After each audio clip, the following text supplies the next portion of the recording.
£72 million British pounds thrown directly into the sea. May 12, 2026, the South Atlantic Ocean witnessed a staggering paradox of modern naval power.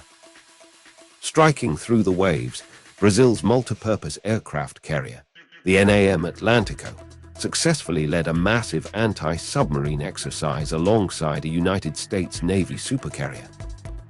But every roar of the Atlantico's helicopter wing served as a painful sting to the British Ministry of Defence.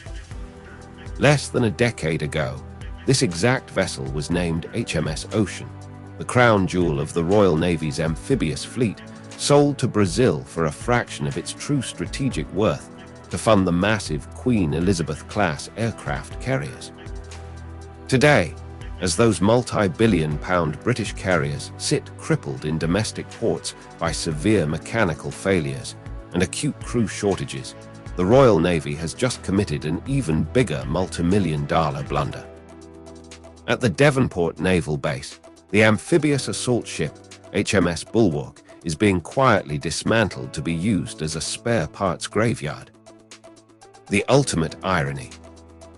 Between 2022 and 2024, London spent over £72 million of taxpayer money to completely overhaul Bulwark's radar and propulsion systems. Yet, the moment the upgrades were finished, the Ministry of Defence mothballed the vessel because they simply had no sailors left to crew it. Now, British media reports indicate a Brazilian military delegation has already inspected the newly upgraded hull to potentially buy it for pennies on the pound, completely erasing Britain's ability to project commando power. Before we go on, what do you think is the biggest mistake a navy can make during a budget crisis? Leave your thoughts below, hit subscribe to join our military community, and tell me where you're watching from. To comprehend how a navy that once ruled the waves ended up cannibalizing its own freshly upgraded warships, one must look at the structural monster hidden inside the British carrier program.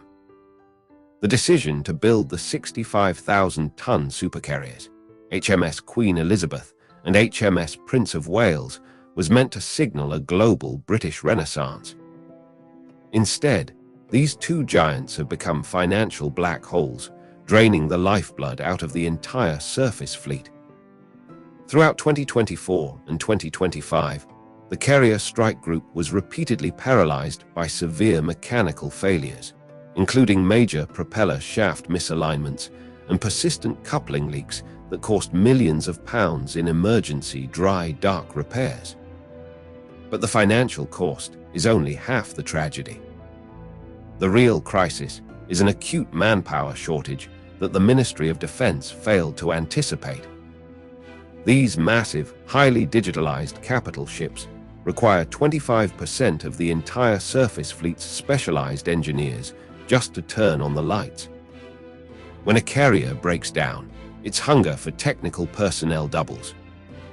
To keep these political symbols operational, Whiteall began a desperate campaign of harvesting crew members from other vital assets.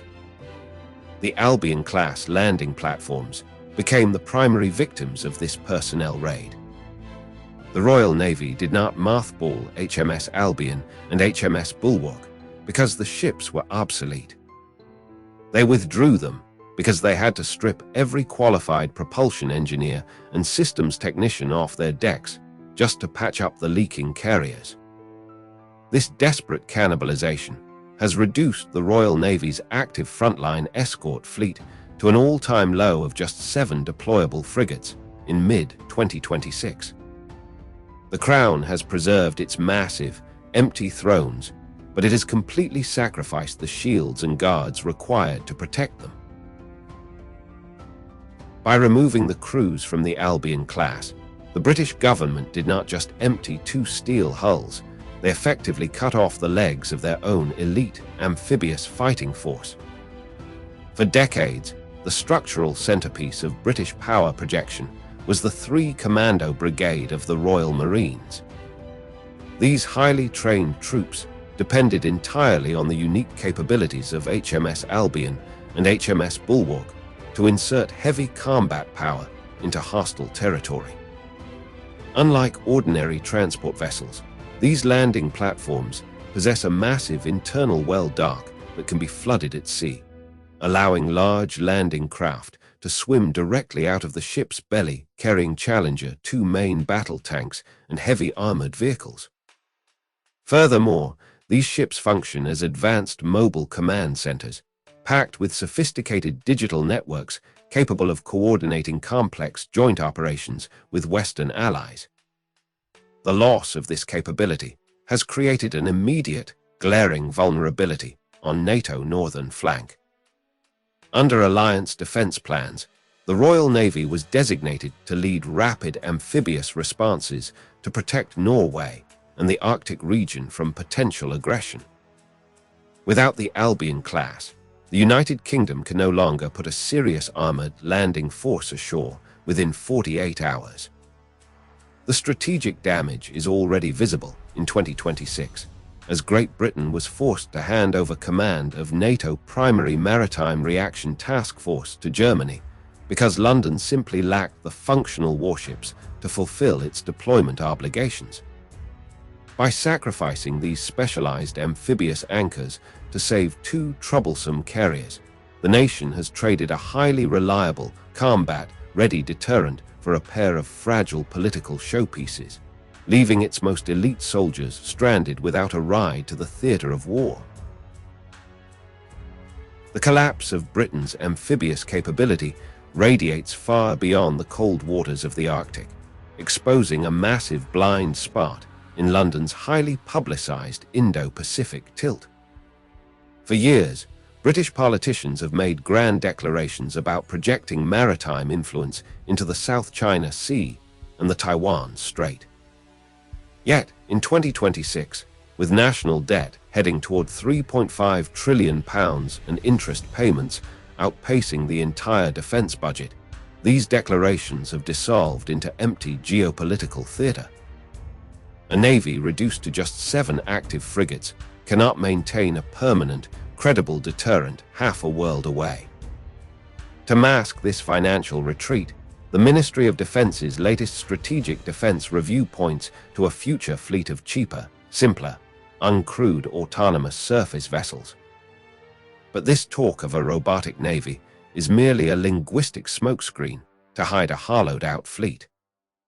The immediate reality is that while London chases unproven technologies and expensive supercarriers that remain plagued by mechanical breakdowns, rising regional powers like Brazil are capitalizing on the wreckage of British sea power. The historical cycle has repeated itself, and the ultimate lesson of this defense crisis is that true naval strength is not built on owning the largest or most expensive political symbols, but on maintaining a balanced, resilient fleet that can actually answer the call when global tensions rise. The United Kingdom has traded its real-world combat weight for a paper fleet of giant warships it can neither crew, fund, nor defend. As the newly upgraded hull of the Albion class sits empty at Devonport, waiting for foreign buyers or the scrapyard, it stands as a monument to strategic vanity. Can a nation truly claim to be a global superpower when it must cannibalize its own frontline defense fleet just to keep its flagship afloat?